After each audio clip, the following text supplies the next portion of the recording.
Hello. Good evening, everyone. Welcome to this edition of the NITheCS Colloquium. Sorry, you would imagine after a year of weekly colloquium, we would know how to start Zoom, but there are always challenges that you never think about before. So my name is Francesco Petruccione. I'm the interim director of NITheCS, and I see a few novel people in the audience, so welcome to our colloquium series. This afternoon, I'm very happy to introduce to you Professor Tanja Verster from Northwest University. And I'm happy for various reasons. One of them is that, as you might know, NITheCS is a new national research facility of DSI and NRF, and quantitative finance and surroundings is one of the 8 disciplines that NITheCS is supposed to promote. Yeah, so we are very glad that we start doing something actively in that direction. So Tanja studied, did her PhD at Northwest University, had a little stint in industry or in the banking sector, and went back to Northwest University, where she still is as a as a professor in the Center for Business Mathematics and Informatics. And today she will share with us something about her most recent interesting research. Yeah, so Tanja, thank you very much for being with us. Thank you. Thank you.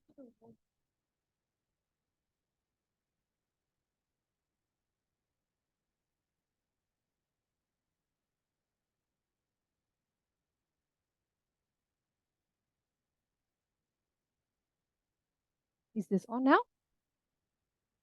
Okay, thank you. Okay, so today I'm going to talk about the changing landscape of predictive models. So first, I'm going to just give an introduction of what is predictive models. Then I'm looking at 3 factors that is changing the landscape of where we build predictive models. Then I'll talk a little bit about industry collaboration. And then I'll just end with that. So just a summary, what is predictive model? So let's think about Mr. Jones. Mr. Jones wants to buy a new car and he's a bit low on cash. So what does he do? He go and ask the bank for some money. Now, how does the bank know whether he should give Mr. Jones some money? What they can do is they can use predictive modeling. That can help them. Predictive modeling, try to find people similar to Mr. Jones and see if they had car loans, whether they would have paid back their home loan or not. So predictive modeling, try to look for the same people and then try to generalize on this fact. So if in the past, people that look similar to Mr. Jones did pay back their car loan, they can predict that in future, people that look similar to Mr. Jones will pay back their car. So that's kind of where we use past information. So we need data if we want to build models. So we try to generalize on this past data, and then we try with this generalization to predict the future. So the formal definition of predictive modeling, there's quite a few out there. I've chosen this one. Predictive modeling is the process of using known results to create, process, and validate a model that can be used to produce or to forecast future outcomes. So we have the past, that's known results, that we will then use for the future. We try to predict future outcomes in that. Now, what does similar mean? What does it mean if we say they look typically like Mr. Jones? We don't call blonde hair and blue eyes. No, not that look. So maybe we can look at income. That's an example of what we can look at. So let's say we are gathering a few people that already had car loans, and then we can look at these people's income. So let's say that first guy earned 100 Rand, and the next one 70 Rand, and so on. And all of them had car loans. So we can maybe go and look in the past. That first guy did pay back his car loan. Second guy also, that third guy didn't pay back his car loan. And we can look at this information of what happened in the past, and we can see if we can make a generalization. So we can kind of split them in those that paid back their car loan and those that didn't. And this can be, for example, a rule. If the customer had an income of 70 Rand or more, they paid back their car loan. If they had an income of less than 70 Rand, they didn't pay. So this can be an example of a predictive model. We can call this a rule. And a rule is basically a decision tree, or then a classification and regression tree. That's a very simple example. So what the bank can do, that historically, because customers that had income of more than 70 Rand paid back their car loans, They can look at Mr. Jones' income and see, for example, he has an income of 120, and then they can say that predictive modeling tells us that most probably Mr. Jones will pay back his car loan. Okay.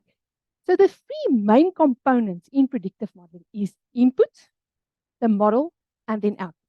Okay. So input is how we look if they are similar. So there's various factors that we can look at. We can look at historical data. We can maybe look at the age or the income or the credit history of a customer. In my example, I just looked at the income. Then we can have a model. There's various techniques out there. So you can maybe use a scorecard or logistic regression or a neural network. There's a lot of techniques out there. In my example, we used the rule. If the customer had an income of 70 Rand or more, then the customer paid back his loan. And then the outcome. In this example, it's just kind of, yes, he paid back his loan, or no, he didn't pay back his loan. So this is then a very simplified decision tree that I used in this. Now, predictive modeling can become much more complicated. If you think about statistics, there's like time series models, gauge models. There's a lot of modeling techniques out there, multiple regression, logistic regression. In the machine learning context, there's random forest and neural network support, vector machines. There's a lot of techniques, but I just kept it simple to just explain what is predictive modeling. Now, predictive modeling can be applied in a lot of fields. So my area of application is usually the financial industry. So there we apply predictive models in, for example, regulatory models. So we look at Basel and IFRS 9, where we look at PD, EAD, and LTD modeling. But it can also be used in fraud detection models, customer retention models, collection strategy. There's quite a few. And also market risk and operational risk. There's a lot of fields in the industry of finance that you can apply. Insurance also applied. You can, for example, look at historical costs and claims and expenses, and this can help insurance to quote the accurate premiums for you. So if you want to get a quote from Outsurance, they use predictive modeling to see which one of you must get a very high premium and which shouldn't get a high premium. But you can even use it for Netflix. So Netflix can kind of recommend which movie you will most probably like in future. So a new movie comes out, and then based on what you've previously liked, we can use predictive modeling to see if you will most probably like this model. Now, today, I'm not going to talk about building predictive models. I'm going to talk about three factors that I think is currently and will in future influence the landscape of where we build predictive models. And my examples will be a bit more in the financial area, but you can apply it in any area. So machine learning, what's machine learning? If you Google that, you will get millions of definitions out there. So I decided this one is a nice one for me. Machine learning is the science of getting computers to learn and act like humans. They improve their learning over time, like we learn over time. Well, some of us learn, some of us just keep making the same mistakes. So that is what can happen with machine learning. If we think about machine learning, this forms a smaller aspect of the bigger AI. So AI is artificial intelligence, and then within that, there is machine learning. So I'm going to focus a little bit on machine learning, but in this talk, I'm kind of talking about AI and machine learning interchangeably. So I've got a video here, but I think there will not be sound, but it's just a short video. So I'm going to show it and then just explain what happened here. Okay, there's no sound now. I'll talk through this. This is a Will Smith movie that came out in the early 2000s, and it's called I, Robot. And they talked about these robots that they invented to help them, or will they overrule them? And this whole movie goes about the artificial intelligence that kind of wants to dominate and take over the humans. So that's just a very short clip on that. Now, what's interesting is I've been a lecturer for 21 years now at BMI. So in 2009, if I wrote on the board y equal to beta x plus epsilon, or the error term, we all would have recognized that as statistics. But now, if I write that, many people will say, hey, that's machine learning. That's actually linear regression that can be applied both in machine learning and in statistics. There's not a difference. It's kind of for what do you use it. So it is something that it's a statistical technique, and it is a machine learning technique. So if I talk about machine learning, I have to talk about the overlap. So if you think about machine learning, it's quite a wide field. And if you think about statistics, it's a very wide field. But that overlap between them, I think, is predictive modeling. So that's kind of where you use machine learning or then statistics to predict in future. That's kind of the overlap. So if you want to utilize machine learning, you have to have a strong statistical foundation to really utilize it correctly.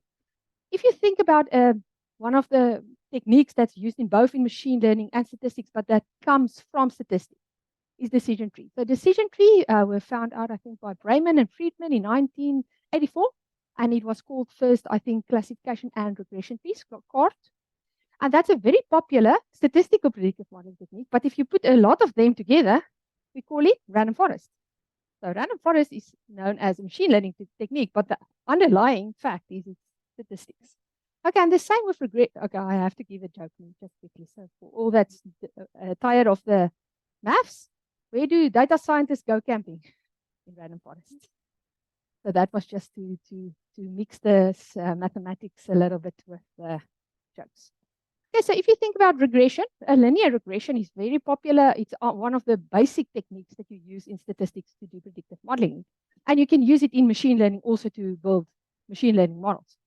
But if you go and look at deep learning, the most common technique in deep learning is a neural network. And an example of a neural network is given there. So this is a one layer, 3 hidden node neural network. Now, commonly they draw it in a diagram, but you can also go and write out the mathematics. If you go and look at the mathematics, it's just linear regressions. Okay, you can see each hidden node is just a linear regression that has a coefficient. So you can see if you talk about machine learning in the context of predictive modeling, you have to have statistical under a foundation. So there is differences. What is the difference? Well, it feels like it's more the terminology that's different. And a little bit the aim. So the first, if you go and look for that beta state, let's call it coefficient or estimate, parameters. We want to find those betas. In statistics, we call fitting a model. But in machine learning, if you go and get the values for that betas, we call it training a model. But in the essence, we usually maximize a log likelihood or minimize a least squared error to get the optimal value for that betas. And it's the same thing. Mostly in statistics, they call it estimates, but then in machine learning, they like to call it weights.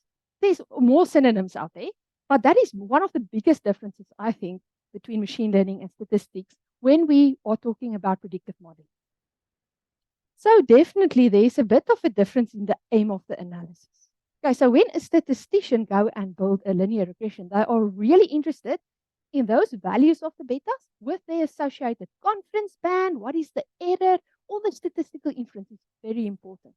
Even if the end is to predict something in the future, they look a lot at the coefficients, the standard error, all the inference surrounding that.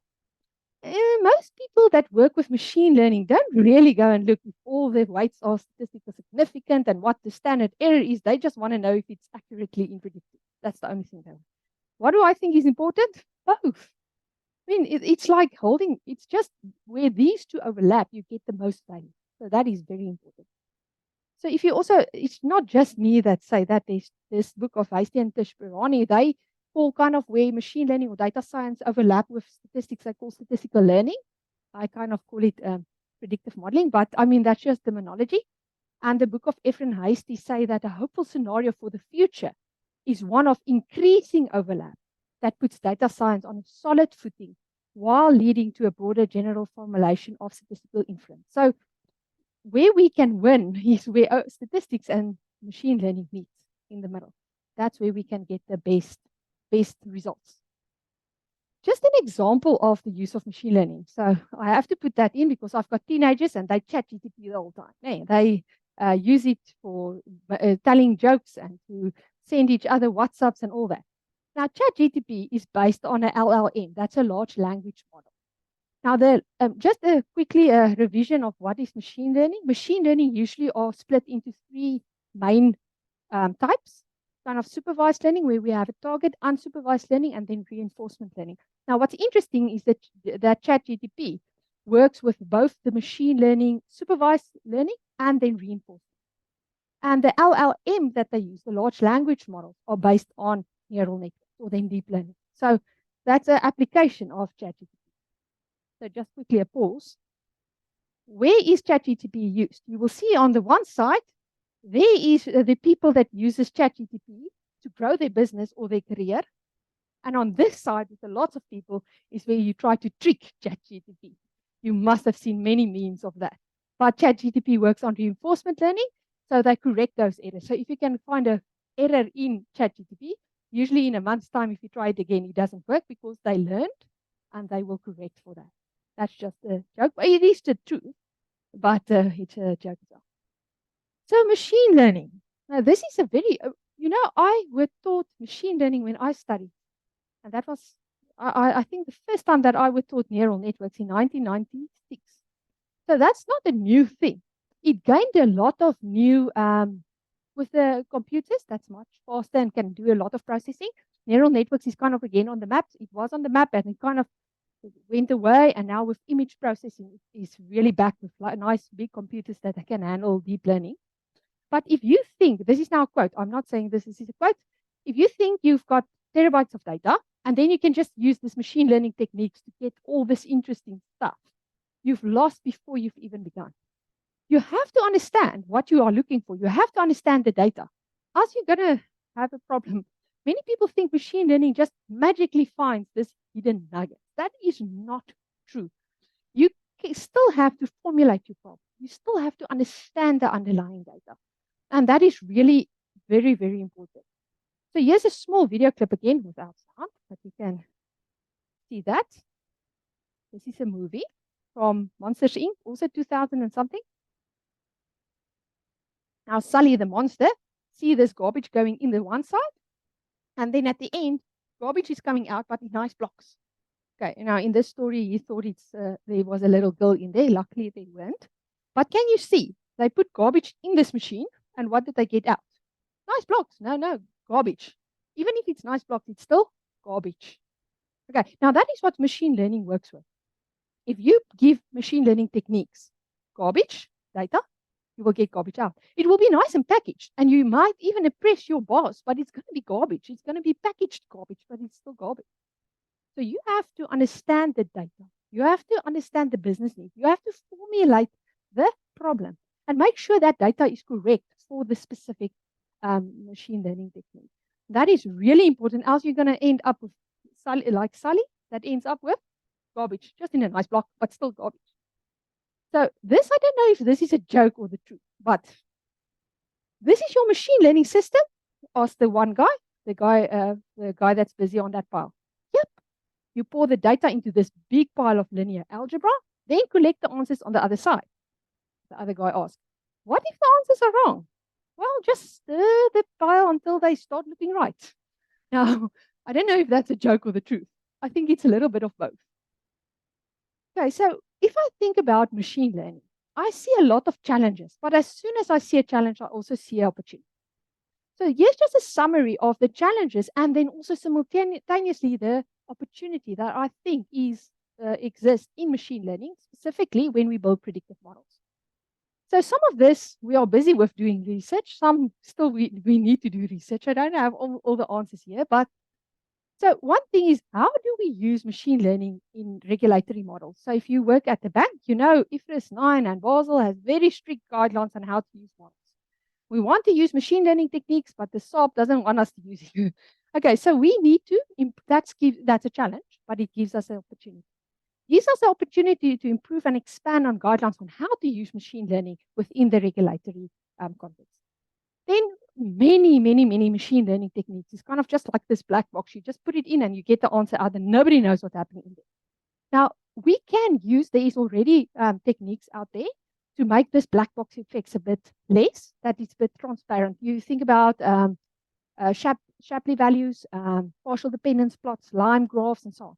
That is an area where we can have some opportunity to develop techniques and methods to make machine learning more transparent and explainable. Then the challenge is that many machine learning techniques has no statistical foundation. So there is opportunity for research to give that statistical foundation to machine learning techniques. And then this is a challenge. Not all machine learning outperform traditional techniques, but that's an opportunity. Some machine learning do outperform. So you can't think, okay, I've always done a logistic regression, so now I'm going to do a random forest and it's definitely going to outperform. That's not true. Sometimes it does, sometimes it doesn't. And that's kind of giving you both a challenge and opportunity. You can't just say, I'm doing a fancy technique, so I'm going to do better. You have to validate that and check if it is correct. And then ethical concerns. I mean, if we talk about AI, lots of people are very scared of AI. And that's where we can talk about, we can develop robust frameworks, ensuring that machine learning are transparent, that there's accountability, that there is fairness in. So I have to give a joke again.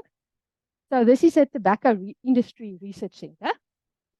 So this guy gives a report. Excellent health statistics. Smokers are less likely to die of age-related illness. Okay, so that's just a joke. It is unfortunately true as well. Okay. So to end with machine learning, I think machine learning can be compared to a gun. Okay? It's a powerful tool if it's in the correct hands, but quite scary if it's in the wrong hands. And if you don't understand the underlying statistical foundation, if you don't understand what data should be there. So many people ask, will AI replace us? So I've got a quote here I think is very accurate. AI will not replace humans, but humans with AI will replace humans without AI. So I think AI will play a role. We should embrace it, and it should complement our current techniques. It's not replacing, it is just complement. And then I have to add 2 jokes here. So there's a huge plot in reality. Every person carries around a device, cell phone, with access to the totality of human knowledge. And yet people are constantly wrong about everything. So that's just a plot there. And then to replace programmers with robots, clients will have to accurately describe what they want. We're safe. Okay, so if you've done any project for industry, or if you've done any programming spec, you know how true that is. Okay, so that was machine learning. How I think there's challenges and opportunities that will influence financial models. I will also then just briefly talk about financial crisis and fintech, and then spend a bit of time on industry collaboration. So financial crisis, there's a lot of financial crisis that's been there. If you think about the Great Recession, this started with the US housing that gave that housing bubble. It was really, it affected the whole world. There was really this recession in 2007 to 2009. It influenced different countries on different time periods. But even if you think about COVID, COVID was now a physical risk, but the economic implications of COVID was in certain industries really severe. If you think about the tourism or those type of industries, it was very severe. And if you think the hot word now out there, the hot word is climate change. Okay, so if you think about climate change, everyone talk about that. They split it kind of in the physical risk, like the physical risk, there's maybe more floods, so there's more insurance claims. But then they also talk about the transition risk. So the transition risk has to do with what will your PD change? How will your PD change? Depending on what happens with climate risk. So if we look at Sasol, and Absa is borrowing money, lending, I can't now remember, if Absa gives money for Sasol, will Sasol's PD, probability of default, go up or down depending on what climate risk plan they follow? Will their assets get stranded? Will it get obsolete? Will they move quick enough to renewable energy? Or will they be slow adjusting and their probability of default will actually go? That whole thing of how do you quantify the transition risk is a hot topic now in banks. So financial crises have an influence on your models. If you think about models, how did I explain predictive models? I explained that we try to generalize what happened in the past. Now, that means it's kind of like the average and we generalize. So what happens with the financial crisis is we are not in the middle of the distribution. We kind of go to the extreme tails of the distribution. So we are moving into another area. And if you look at that, that's, for example, a return, that big drop there. Predictive models focus on generalization. So as soon as a financial crisis happens, predictive models kind of break down. So what do we do then? All models are wrong, but some are useful. So we have to know, should we change the model? And how do we change it? So if we know there is a financial crisis now, or there's something coming, do we adjust it? Do we adjust that 70 Rand that I used as an example to 100 Rand? Or maybe to a lower number? So that is, again, if I can summarize kind of financial crises, is there is challenges. If a financial crisis happens, there's challenges, but you can always see in a challenge the opportunity. And that is where I think research should be focused. And that is kind of, how do we adjust models? That's a challenge. Nobody knows. But we can develop models on how to actually incorporate future expected financial crisis. A specific example is the IFRS 9 that asks, the challenge is we should incorporate macroeconomic conditions in our models. And then that gives the opportunity. We can develop techniques. How do you do that? So if you know the GDP is going to go up or down, how can you change your predictive model to allow for that? So how do you know the GDP go up and down? That's another question. But if you have a future scenario, can you actually incorporate in your models, and how? Do you just take up or down the PD? Do you adjust it parallel with specific scenarios? How do climate risk influence models? The one that all the banks are now talking about is, can't we quantify climate risk, specifically the transition risk? The physical risk is a little bit easier to quantify, but the transition risk is very fuzzy area, and they still need to quantify that. So how do we do that? And then models break down during crises. So how do we address this breakdown? What can we do with that? So that was just a short one on financial crisis and how that influenced the landscape of financial models or predictive models. So a little bit on fintech. Fintech, what's fintech? Fintech is short for financial technology, and it's used to describe new tech that seeks to improve and automate the delivery and use of financial services. So maybe I can give a few examples. So crowdfunding platforms, blockchain, cryptocurrencies, mobile payment, robo-advising, stock trading apps. That is examples. So fintech, an example of crowdfunding platforms is GoFundMe. So you can literally put something on the internet and ask people to give you money for that. Blockchain, I don't know a lot about that, but I know it's kind of like a digital database, and it works on blocks, small blocks, and it's usually among a peer-to-peer network that they actually utilize that. Bitcoin is an example of a cryptocurrencies, but there's a lot of cryptocurrencies out there. Mobile payments, some of the more well-known ones is Samsung Pay, Google Pay, Apple Pay. A robo-advisor is a digital platform that provides automated algorithm investment services with minimal human supervision. And then, for example, stock trading apps, there's so many out there. It feels like all the ads, you just go on a website, you get a advertisement on stock trading apps. Okay, you get all this, you can even follow the Rand or the Rand dollar exchange or some other currency and make money out of it. Very, very easy, quickly. I've done that. Okay, so why do I add that? Well, I think Fintech creates you new applications for predictive modeling and new research opportunities. There's a lot of research going into utilizing machine learning in Fintech. That is very interesting. So again, there's challenges, but that give rise to opportunities. So some of the challenges is there's limited number of techniques available currently. If you look at Fintech, let's just look at Bitcoin. You know that Bitcoin has extreme volatility, and it's an unregulated market. So many of the time series techniques that we have applied in normal, let's say the JSE stock market, can we really apply that just to Bitcoin? Because Bitcoin is different. It's unregulated and it's very extreme volatile. So that is kind of where we have an opportunity. We can go and investigate what type of techniques work well for stuff in Fintech. The uncertainty of the use of blockchain, there's a lot of papers out there, especially not peer-reviewed papers, but papers that say that we can apply blockchain and that can assist in predictive modeling. And I think there's a research opportunity to see that. One of the examples that they gave is blockchain can help to facilitate data exchange. But there's a lot of possible applications of blockchain in predictive modeling or then in machine learning. And then there's also, it's very uncertain.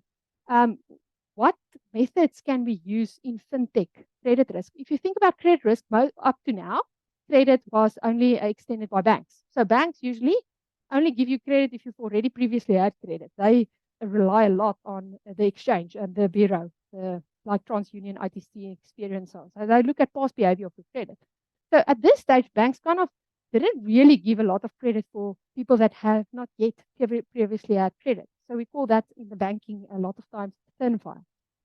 But Fintech kind of specializes in peer-to-peer lending and stuff. So is there maybe a research opportunity to use different type of techniques in this thin file modeling? This is just some examples.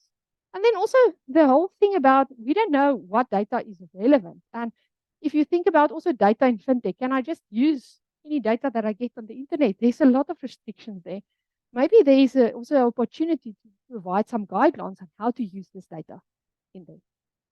So that was kind of 3 areas that I think influences it currently and will continue to influence financial modeling or predictive modeling. So I want to now talk a little bit about industry collaboration. I feel this is a way to exploit many of these opportunities and challenges that I've just listed.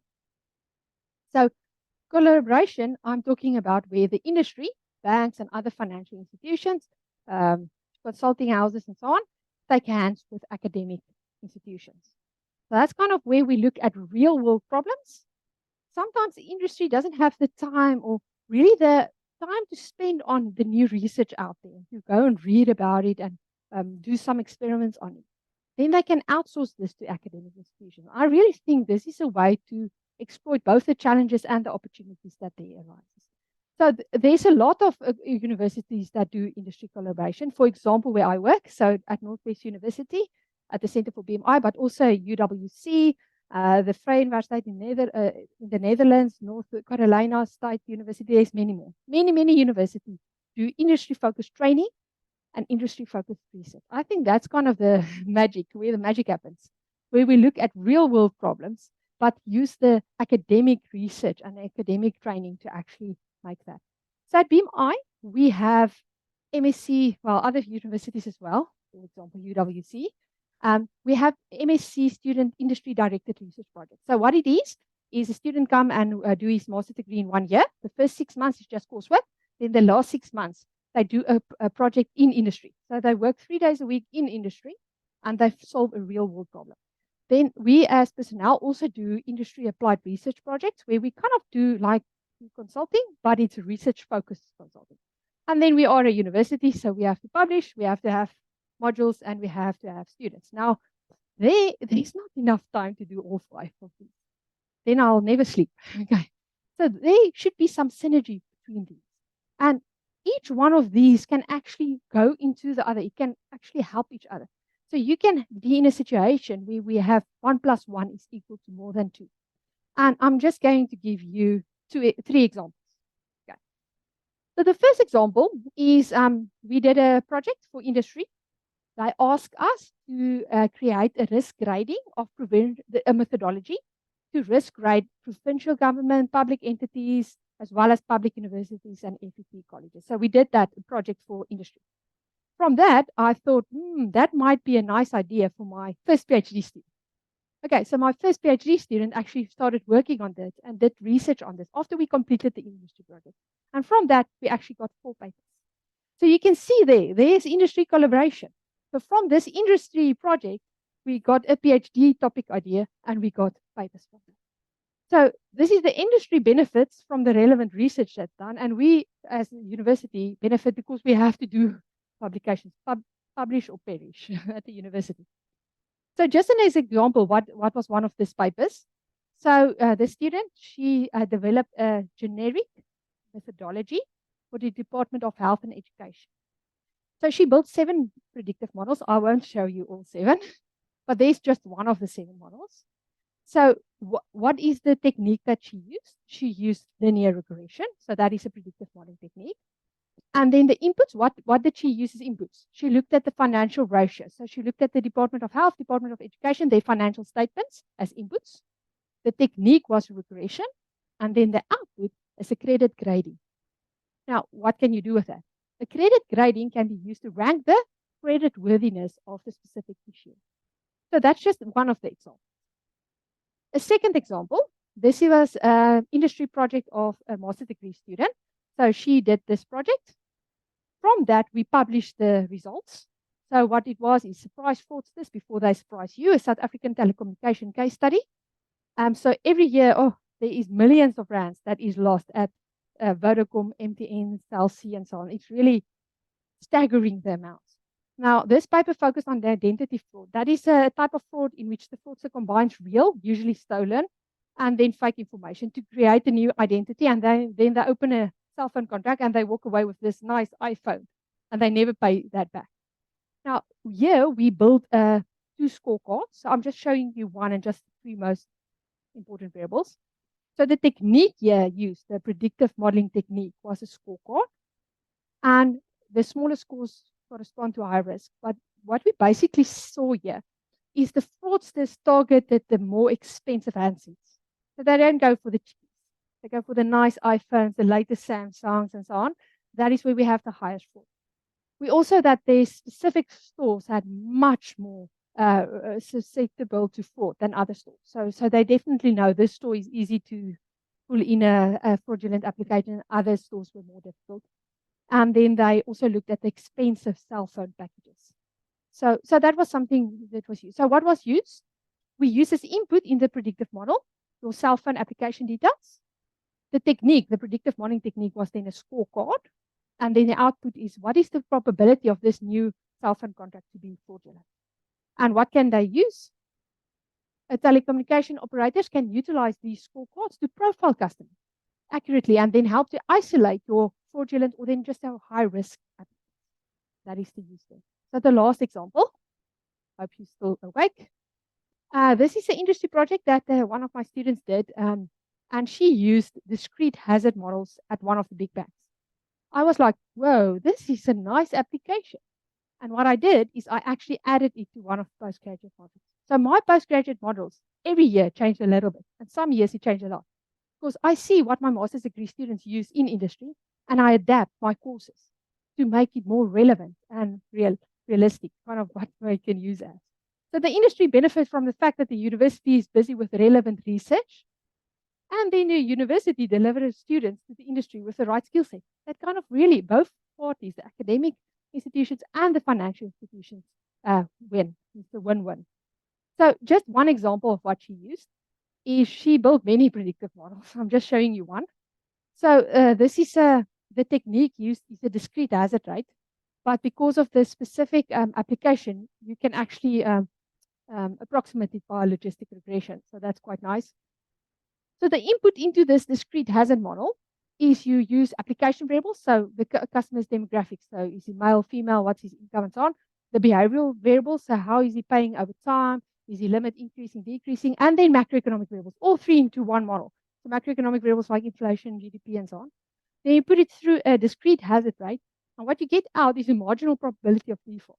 And this can then be, this is really nice because most of the methodologies up to now kind of first build a PD model and then they adapt it for macroeconomic conditions.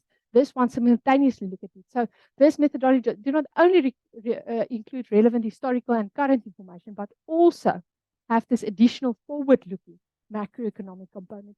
And I teach it now for my students. And I mean, 3 years ago, it was not in my course. Now it is in my course. Okay, so that was the summary. This was just the tip of the iceberg. I mean, if we talk about challenges and opportunities, there's a lot more. So I just wanted to give a little bit of that. There's many more challenges and opportunities. So to just end off with a quote from Albert Einstein, learn from yesterday, live for today, hope for tomorrow. The important thing is not to stop questioning. Thank you so much. And then just the last chapter. Okay, so fresh apples. I thought you said you were excited to go to the Apple store. Why the change in that? Okay. So thank you. Yeah, thank you. Thank you very much, Tanja, for the very nice overview. Are there questions for Tanja? And I also need to encourage the online participants to raise their hand virtually, and we can give them the opportunity to ask questions just now. Any questions?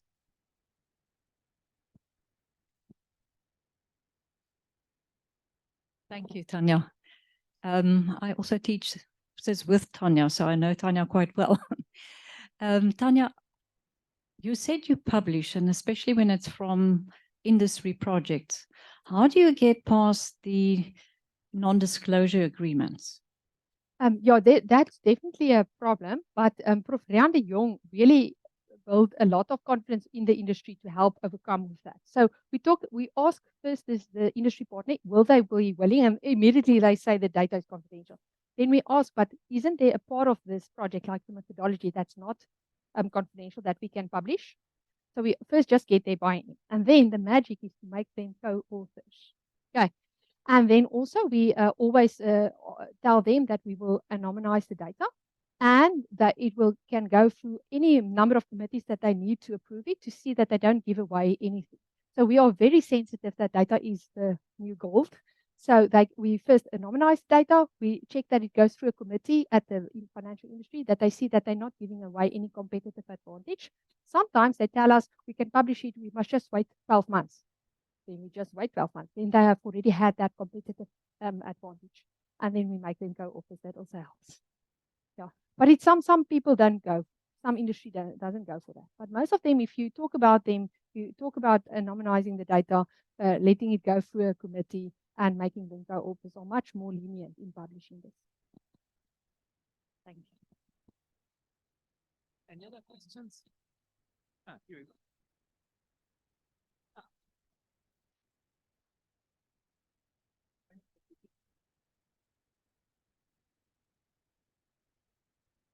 Okay, yeah, there is now some echo. So thanks for the presentation. So since at the end of the presentation you quoted a physicist, I should also ask the typical physics questions in this context. So in physics, we usually say if we have a model, it's only a good model if we can falsify it by some kind of observation or whatsoever. So what methods of falsifying a model like the one of stealing the Apple cell phone do you have? So I hope I understand the question correct. I think in the financial modeling, we talk about validating the model. Yeah, validate or find a counterexample such that Yeah. the model. So the most common technique that we use is data splitting. So during the model build, we will split the data into training and a validation area. So the validation data set, it will be a random sample, like maybe 70% we keep for training. And we build the model on that. 30% of the data we keep away. We do not look at all when we build the model. Then after we've built the model, we will apply it on that 30% hold out sample and see if it gives similar results. And during that time that we built the model, there's usually new data that come in. Then we will also look on that. So it's kind of a threefold type of analysis. So training, build the model, validation, check the model, and out of time, out of sample, out of time, we will make a final test if that model did do well. I hope I understood your question.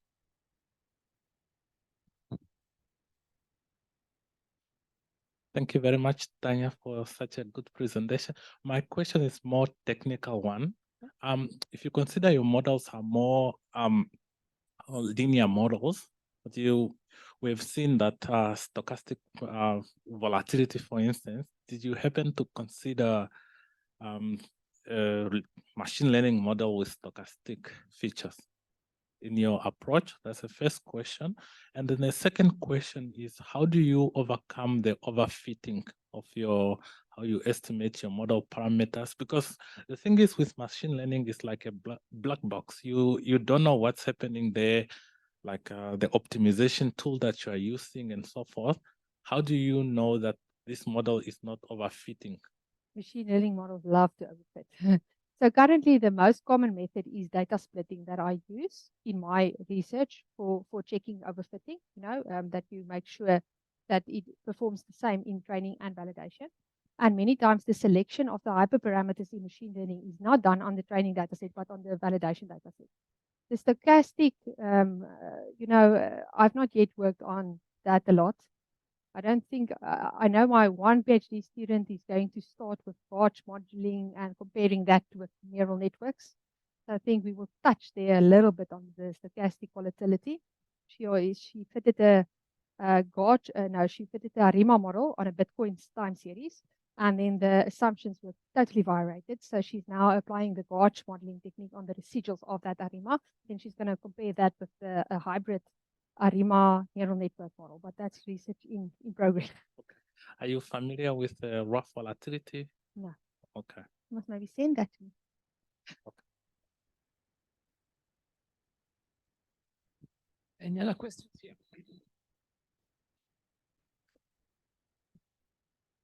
Sorry. In your applications, how much is traditional statistics and how much machine learning, if there's a division? I know in statistics, we tend to focus on inference. And machine learning, I tend to focus on prediction. But traditional statistics traditionally also does prediction. So is there something new that comes in from, except for the focus from machine learning and the computing aspect and so on, that does not sit in traditional statistics? The first part of the question was kind of I still recommend all my students to always fit a a linear regression or logistic regression. You know, most of the time, if you've done the data preparation correct, the logistic regression or the linear regression will do better than your machine learning. And I'm more confident with that because I understand the inference. I don't understand the inference of machine learning. But students are kind of pressed either from own interest, but then also from the industry to look at this fancy techniques. But many times the logistic regression with proper data preparation does just as well as the machine learning, in my personal opinion. If there's something new that I've seen, I don't know. I don't think so. I mean, I've done the with Prof de Jong, that factorization machine, but we kind of just saw there's a gap in the statistical input in most of the machine learning techniques. There's really I think there should be more inference on all that machine learning techniques.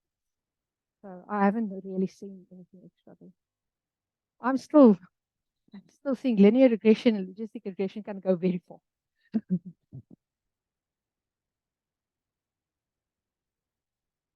Question at the back. Thank you. This on. Yeah. Hi, Prof. Tanja.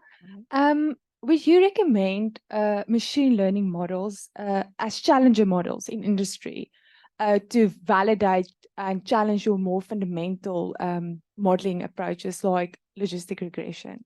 I think if you have the knowledge, it will always, I would always recommend that you have at least a linear or logistic regression and a random forest there to just check which one do better.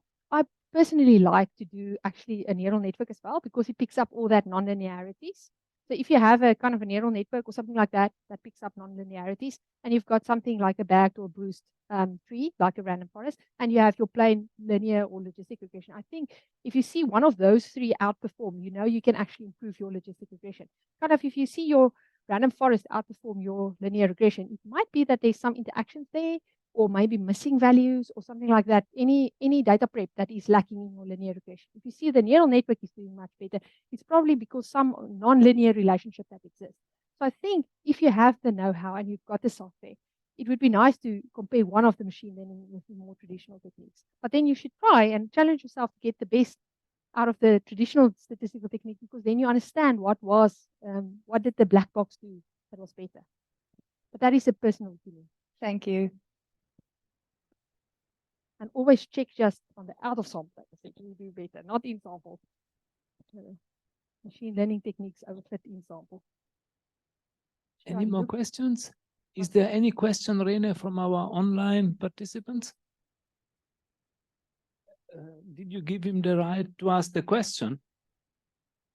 Yeah. Here we go. Yeah, Fritz, Hello. you're welcome to ask your question. Thank you. Appreciate it. You can hear me? Not really. You should speak a touch louder, please. Okay. I hope this is better. Thank you. Thanks. My question is that to apply statistics, you have to have some information about what you think the relationship is. For example, what type of nonlinear mapping you have. Also, if I understand it correctly, I'm not a statistician myself. While if you use machine learning, you can you have a mechanism to in unbiased way is perhaps not right because you have bias implicitly, but to discover these non-linear relationships without having to sort of assume them and see what whether it will work. Or am I understanding that incorrectly? I also think that is true, that in statistics, you kind of have to know roughly what do you expect to get the right technique kind of on there. But my personal experience is in machine learning, you will get better results if you still understand the data better. And if you understand the non-linear structures in there.